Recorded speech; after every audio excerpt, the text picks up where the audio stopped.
இப்படிப்பட்ட நவீன விஞ்ஞான வளர்ச்சிகள் ஏற்பட்டிருக்கிற காலத்திலே கூட இன்றைக்கு பட்டியலில் பார்க்கிறீர்கள் நூற்றாண்டு காலமாக அன்றைக்கு இருந்த அதே நிலைமை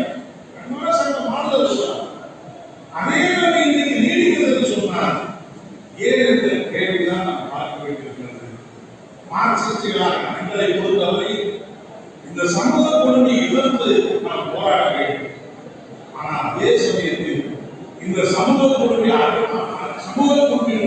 உத்தாரண வெடிக்கப்பட வேண்டும் என்று சொன்னால் அதனை ஆணிவேராக இருக்கிற சொத்து உணர்வு குறிப்பாக கிராமத்தில் நிலவுடைமையிலே மாற்றம் ஏற்பட வேண்டும்.